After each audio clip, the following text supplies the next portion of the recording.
for today. As you recall from last week, we had a conversation about the wheel of rebirth and how in the Buddhist tradition, we constantly belong into this wheel of rebirth, right? And so today's conversation topic is going to be on what is the Buddhist perspective on destiny, right? You've probably heard this word before, destiny. What is destiny? And we'll start off with that. What is destiny, right? We all sort of know it. It's like, what's your fate, right? What's your destiny? It's kind of almost mystical in the sense that it's like a hidden power that like determines your future, right? That's what destiny is. But the question is, what controls destiny, and what's the Buddhist perspective on destiny, and how is what you do right now impacting your overall destiny, right? So destiny is basically like your future, right? What determines your future? It's interesting because like when you think deeper and deeper into destiny, a single dollar, a single thought, or a single event can literally just change your entire life, right? The nature of destiny is fascinating because one little thing alters everything in your life. For example, if you throw a pebble into the ocean, it's quite possible that it could create like waves on the other side, or maybe even a giant tsunami. There's something called the butterfly effect, where a butterfly flapping its wings on one side of the world, that has the potential to create storms and tornadoes on the other side, right? And this is the entire point of destiny. Like one small thing in your life changes the direction and everything about your life. It's interesting. There's like lots of stories about how like these little tiny things change like people's directions in life. Like Henry Ford. I don't know if you guys know who Henry Ford is, famous person in history. When he was like a teenager, he left his house with $1 in his pockets, right? But it was precisely because he left his house to pursue his dream and his career that he was able to build cars. And without Henry Ford, we wouldn't live in today's modern society because we wouldn't have cars to begin with, which is kind of interesting.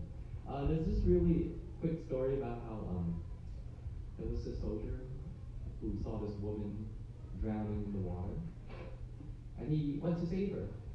And instead of thanking him, the woman started cursing at the soldier. And the soldier's like, "Why are you cursing at me? I just saved your life." And she tells him this story of how her husband is also a soldier, but he's in prison, and so she doesn't have money to take care of her kids. So she sold all of her belongings to the pawn shop, right, so that she could get money to take care of her kids. The pawn shop gave her a fake silver dollar. And so she was so angry because now she's supposed to take care of her kids and she doesn't have any belongings. So that's why she was like trying to drown herself in the river. So the soldier hears this story and tells her, "Okay, don't worry about it. I have a real silver dollar. You can take my silver dollar." In turn, she gives him her fake silver dollars to him.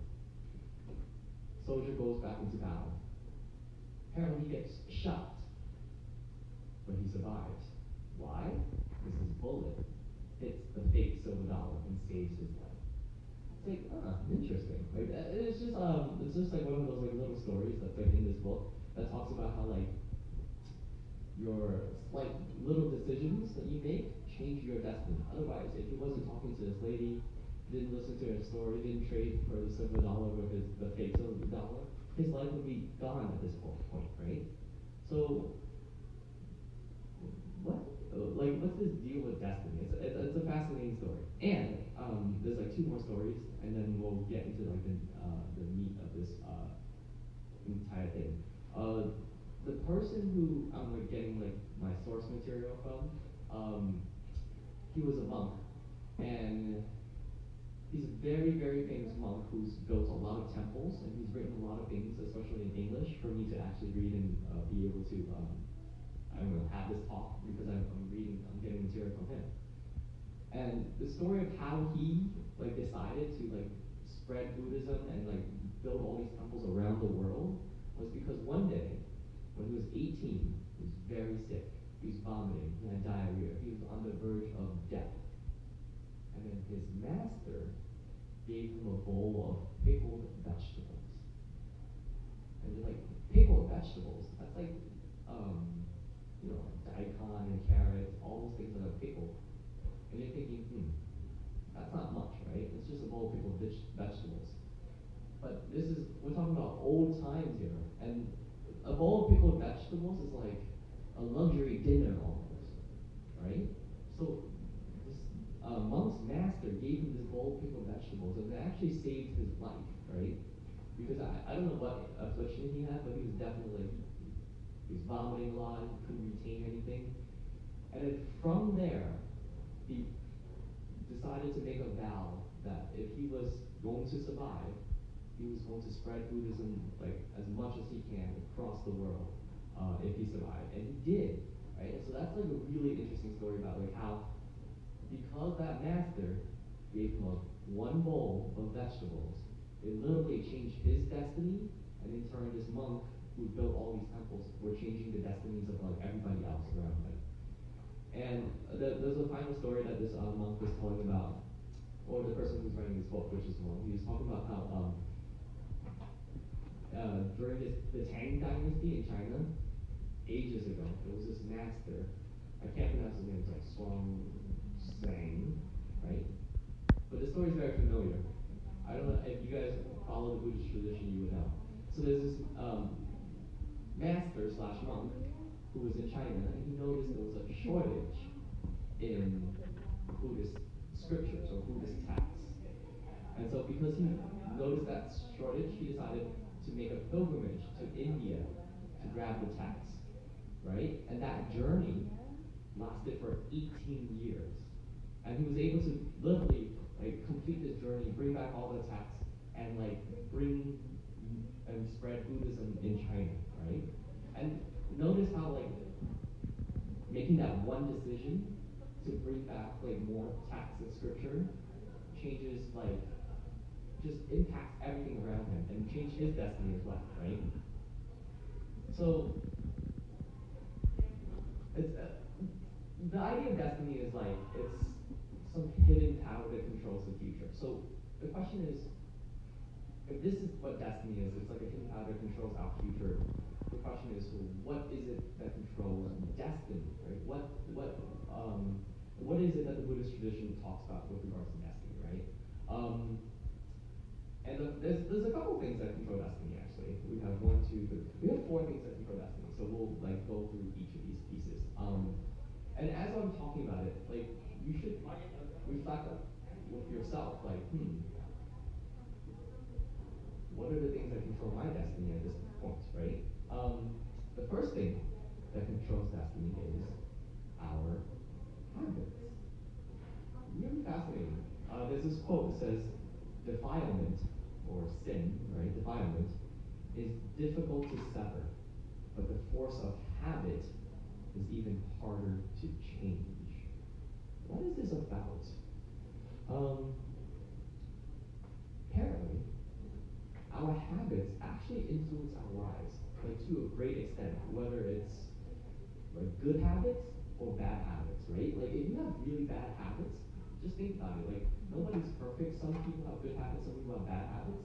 But if you have bad habits, they create, to some extent, like endless misery for us. And they kind of like prevent us from reaching like the next stage in our lives that we want to reach as a result of our bad habits, right? For example, if you have a habit of becoming angry, right, or yelling, notice how that kind of ruins your life a little bit, right? If you're constantly getting angry. If you have, well, because you guys are kids, I don't know how, to what extent it's true for you guys, but if you have a habit of spending your money, right? Certain people, they have a really bad habit of spending their money. what happened to them? And I see it with a couple of my coworkers all the time.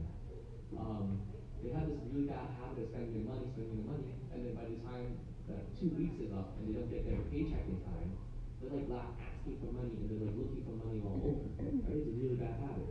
Or if you have a bad habit of gambling, or if you have a habit of being addicted, or if you have a habit of lying or cheating, right? The question is, what habits do you guys have? Because nobody's perfect here, right? We all have good habits, we all have bad habits. A good habit that you guys have would probably be like waking up, brushing your teeth. That's a good habit. Why? It keeps your mouth clean, right? It keeps your teeth clean. That's great. But what are your bad habits? Or if you look around you, what are some adults' bad habits? Right? Like, do some people tend to be more controlling? Do some people tend to yell a lot more? Just consider, what are some bad habits, right? It's what you do that causes ultimately misery for yourself or for others. So that's something that like you guys gotta think about, okay? That's one. Like your habits ultimately do control your destiny. If you have a good habit of studying, for example, and this is relevant for you guys, especially young ones. If you have a good habit of studying and focusing in class, notice how that trend and that habit, as a little kid, helps you through your grades.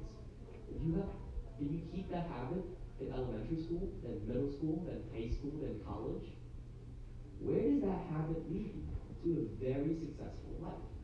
Whereas with some other students, they cannot focus, even when somebody's teaching. They don't want to be respectful to the teacher or whatever. That habit follows them through life as well. They can't get good grades. They can't keep up in school. They can't get a really good job. It's very fascinating, right? So that's one thing, habits. Second thing that controls your destiny to some extent. Your emotions. Your emotions control your destiny. And this is very connected to the Buddhist tradition, which I'll tie it towards the end. But it's what you feel ultimately determines what you do. And if you guys think about that deeper, like take time to think about that, it's what you feel determines what you do, right? So your emotions, like everything that you do, let's just say like the habits, before the predecessor of your habits is your emotions. What do you feel like doing today that determines what you want to do? And so emotions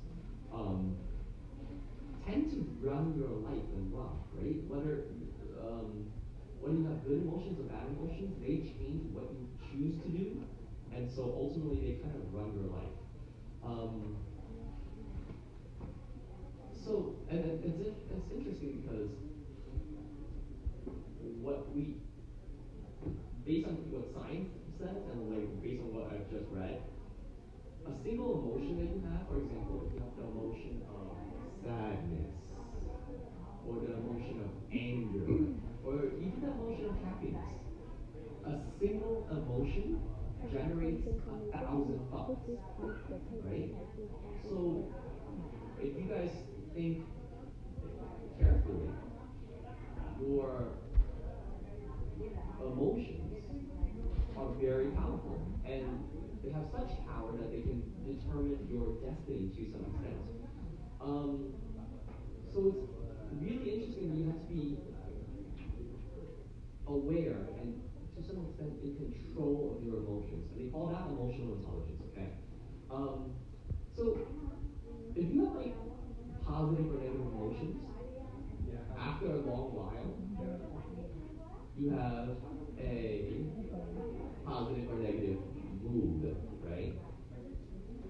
And if you have a mood that stays there for a very long time, it suddenly becomes a temperament.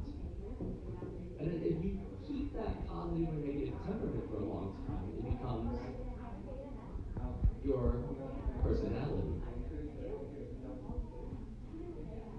And notice what we went through. Emotion, mood, temperament, personality.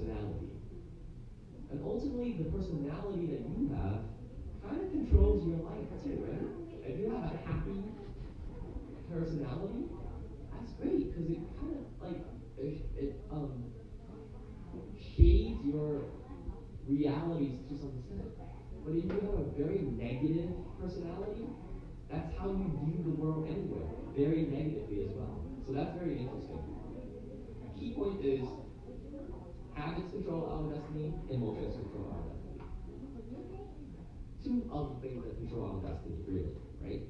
The third thing is like the power of desires kind of control your destiny as well. If you're greedy, or if you desire something, you set a goal, you use it, and you set a goal, and then you want to get it. And sometimes greed/attachment, they kind of overtake our ability to reason, right? Sometimes we want something so badly that we can't see that it's actually wrong to have it to begin with. So that's something that kind of controls our destiny, right? Let's just say if you want money in your life, you want to be rich, rich, rich. Notice how that power of desire really controls your thoughts most of the time, and your emotions, and it dictates what you want to do moving forward with your life, right? So keep that in mind. The last thing that controls our destiny is actually karma, and this is where this is like a very principal idea in Buddhism, right? Karma. And what's karma? It's like the product of our acts, our speech, our thinking, right? Everything that we think, everything that we do, everything that we say, ultimately comes back to us. There's always like a consequence in everything that we do. And it's really just a question of a matter of time, like whether it's like positive consequences or negative consequences, right? So for example, if you help somebody out in the street, let's just say help an old lady cross the street, there's going to be a positive consequence that impacts you later on. And that's the idea of how karma affects destiny, right? So the thing is, karma does determine life, but the best thing about this, and then this is like the Buddhist perspective really, is that we get to control karma as well, okay? So keep that in mind. It's like if you do good, if you do good deeds, it's going to help shift your destiny/life to some extent, okay? So the question is ultimately like, how can we change our destiny? Part of what the Buddha, when he became enlightened, he talked about like the Four Noble Truths, but he also came out with the Eightfold Path. And at some point in time, I will discuss about the Eightfold Path in Buddhism because it's extremely important. But one of the first things about the Eightfold Path that he wants us to follow if we want to, escape this cycle of suffering is to have something called the right view. That's basically a right understanding and a right perspective about the world, right? And if you have a right understanding and a right perspective, you're able to achieve a couple of things like social progress, economic prosperity, and world peace. A really good example is somebody like Hitler. What? Why Hitler? Well, here you have a German dictator. What did he want to do? He wanted to rule the world. He wanted to unify the world, right? But he didn't have the right view. And as a result of him not having the right view, he wanted to exterminate Jewish people, right? He wanted to murder hundreds of thousands of people. Notice what happens when you have the wrong view. You could control, you literally control the destiny of other people, right? So it's interesting. The Buddhist tradition believes that destiny is actually not fixed, right? Some people think oh man, by definition, destiny is what is predetermined. But that's not at all the case within the Buddhist tradition, right? Because this idea that the Buddhist tradition arises out of all of existence arises out of causes and conditions, right? So to have B, you need A. And to have A, you needed something before A. So everything is actually linked. Everything has a cause, and so does destiny, right? So I opened this talk up with this idea of destiny. How even though it seems predetermined, you're rich, you're poor, you're smart, you're not, etc. Destiny has a cause in itself, right? And what ultimately, and I'm almost done here, this idea that, like, the more you plant good seeds, whether it's of compassion, of merit, or even of repentance, you're able to really control and push your destiny. And there's an analogy that's made. It's a really great analogy, right? Let's just say you've done something bad, right? No one's like free of that, right? We've all done something bad. Perhaps like accidentally stepping on an ant or something. That's really bad. You killed something. Some living being. It's really bad. They liken that bad deed to, let's just say, a spoon of salt. Imagine you have a cup of water, right? And the bad deed is the spoon of salt. You put the spoon of salt into that cup of water. Now you drink that cup of water, it's going to taste very salty. You've messed up, right? You committed a bad deed. However, the question is, with this cup, let's just say you fill it up with just clean, pure water, and more pure water, and a little bit more. What happens to the salty taste at the end? Ultimately, there won't be any salty taste, right? Because the salt is going to be diffused throughout this entire cup. And so the more good deeds that you put in to this lifetime, the more that you're able to push and control your destiny, right? The point is that you can always add more deeds, more water into your cup, even if you committed wrong, right? So while your past is very important, it's over, it's happened. There's no point in brooding over it. It's really about what you're doing in the present moment and in the future, right? That determines your path in life and your ultimate destiny. And so that's pretty much the talk for today. It was a very quick half-hour talk about, like, hey, what is it? What's destiny? And then what's the Buddhist perspective on life and destiny? Okay. So does anybody have any questions at this time?